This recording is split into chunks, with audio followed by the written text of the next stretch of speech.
We have been traveling, and we said we're almost home. It certainly feels like we are to be with neighbors. Thank you, Wisconsin. Caitlin, thank you for the kind introduction. Thank you for sharing and trusting us with your story, and thank you for the work. Should be a pretty simple proposition, but we know it's not, and there's folks in here who fought this thing for decades.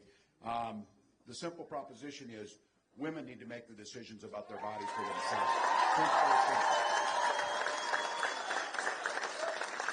I got to spend a little bit of time with your incredible Lieutenant Governor. I just have to say, you just keep adding them. Between Tony Evers and Lieutenant Governor Rodriguez, you're winning. So.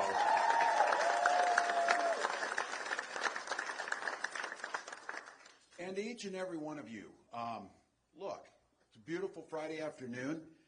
We know the snow is going to fly before too long, so there's things you can do. Look, we look forward to it. That makes us different. But coming here, I can't tell you how grateful I am. On behalf of Vice President Harris and myself, thank you. Thank you for coming here. Thank you for the work you're doing. Thank you for giving us the opportunity to earn your vote and go out and get people. But I think more importantly, thank you for believing in this country and this democracy. That's why you came. That's why you came.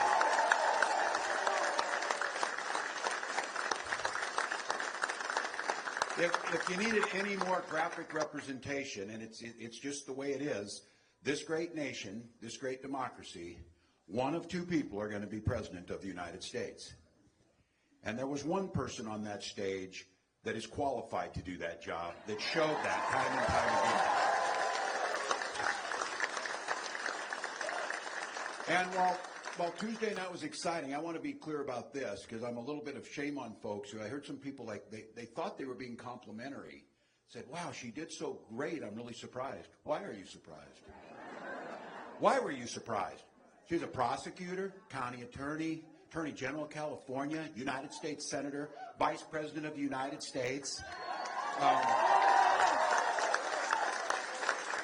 And the next President of the United States.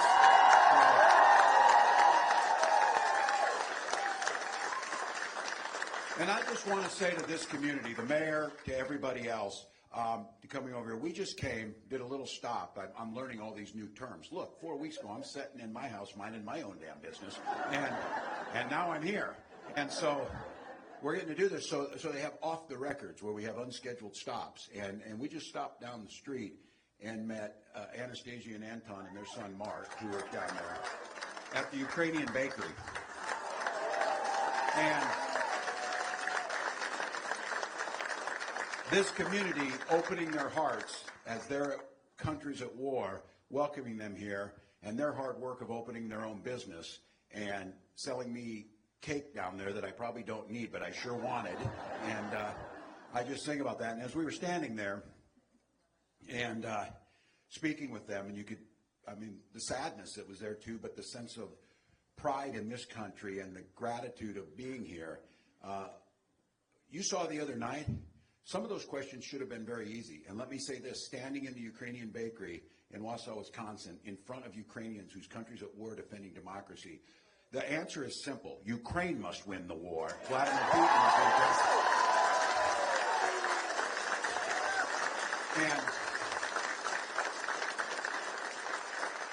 And Russia's the aggressor in this, and we need to stand together. This idea, when you're asked, and you saw Donald Trump be asked, he was asked who did he look up to as who, because Kamala Harris rightly pointed out, because I've all seen this, all the other Democratic leaders have no respect for him.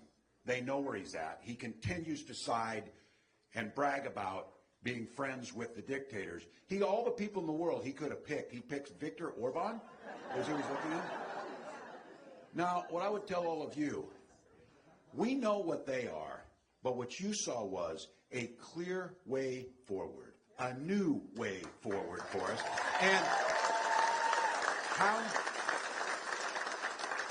how Wisconsin can't claim credit for forward on every time we say it is something. So you own it. You own it. So, but you heard it clearly lay out and clearly speak to the American public. Talk about what matters to them. Someone who's in it for them. Donald Trump didn't even try and pretend that he's in it for anybody but himself.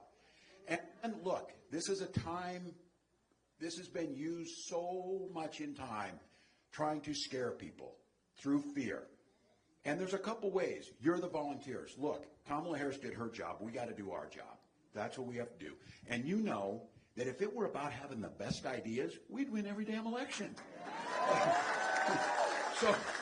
But unfortunately, the best ideas don't always get over the finish line. So that's where you come in. This is taking that energy, taking that new way forward, taking that vision, lifting up that leader who was there with grace and dignity and vision and intelligence and kindness and compassion, lifting her up, taking that energy and turning it into voter contact and then turning it into ballots at the ballot box. That's our job.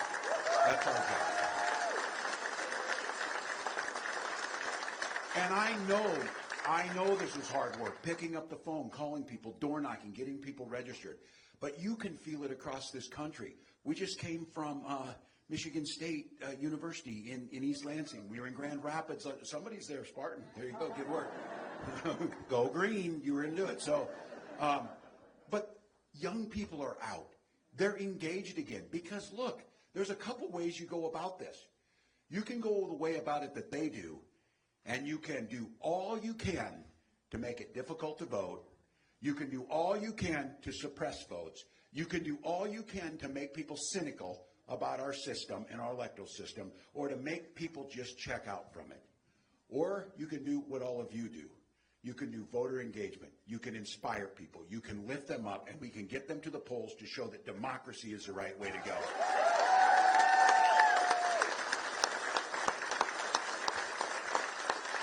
Because let's be clear, the press wants to know what the plans are, and they're asking. That's their job.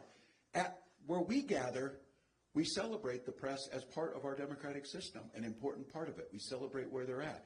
And Donald Trump continues to try and suppress, continues to try and lie. But at a debate, if the Ukraine question wasn't easy enough, there's one even easier than that. And that one is, when you lost the 2020 election, why do you continue to lie about it? Why do you continue to lie about it? And I get it. This idea of trying to say, well, we need to stay fair and all this. We cannot be that frog in that slowly raising water temperature where we recognize that that is normal. That is nowhere near normal. And what we know is the way to put an end to that is to simply work our butts off, call our neighbors, get people to the ballot box, win this election, and let him go complain for however long he wants to complain. Let him go complain.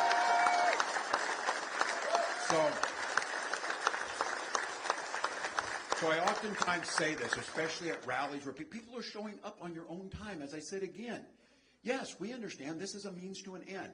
The means is to elect Kamala Harris, the next president of the United States. And the end of that is a functioning democracy where everybody matters, where women make their own health care choices, where we tackle things. That's what we do. So Donald Trump and some of these folks don't really want to go through all this. It's just easier, as he told some of his folks, just vote this time, you won't have to do it again.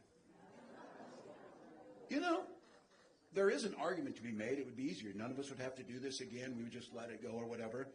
Except our country is founded on the principle, over our dead bodies, almost literally, will we allow a dictator to control what we do.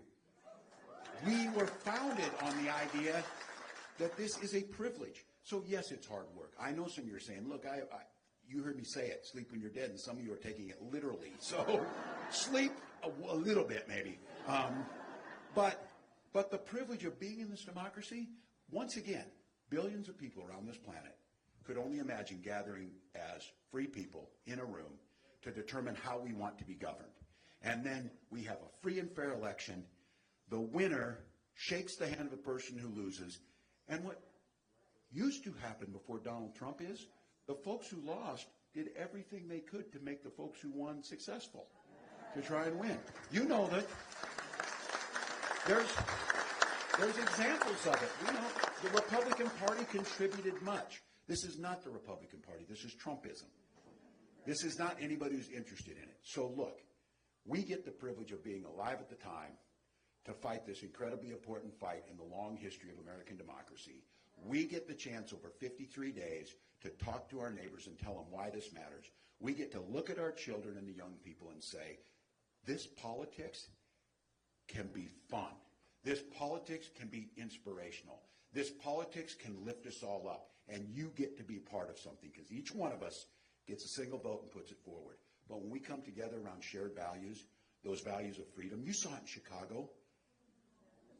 We made it very clear. There's only one party right now stands for freedom, and that's us, right here. That's us.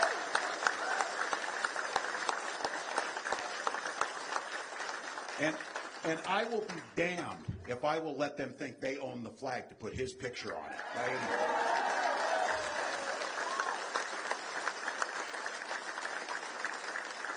And why we're all at it, we know a little something about family. We know a little something, and those families are your choices. What your family looks like is your choice, and supporting those families and supporting those children. So whether it's freedom, whether it's flag, or whether it's the family, that's what happened, and you saw it in Chicago. Now, I will claim this. I did this on a personal thing. I took football back from them, too, by the way. So just so we know, we're not gonna have it. So look, for all of you, we're here today to say thank you. We're here today to encourage you. We've got 53 days. I know we've asked much. If we can get people on another shift, if we can get people out on another door knock, because truly, this election is going to go through a few states, and in one of them is Wisconsin. It's going to go through a few counties. And I know people say, well, it's a little redder county or whatever. It's about reducing the margins. It's about pulling things down. It's about the swing states.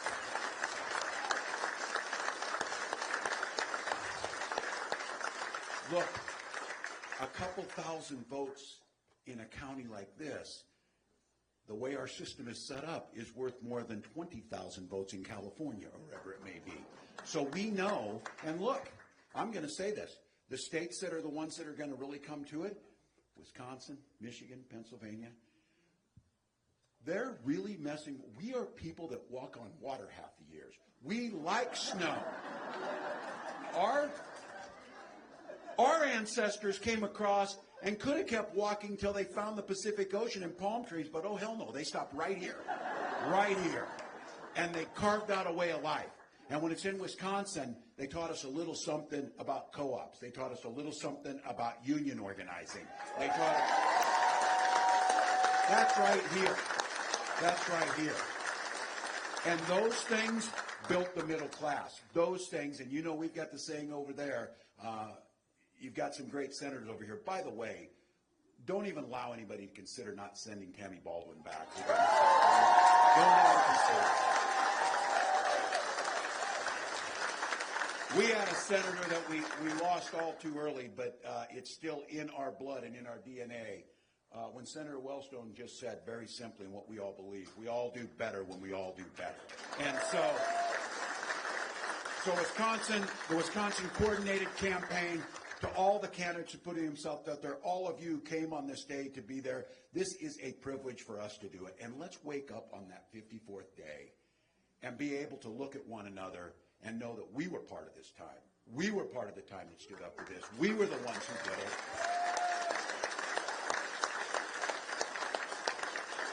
And there's so many reasons, but just imagine the first time you're going to get the opportunity to say, Madam President, it's a privilege to have you. Let's go get them.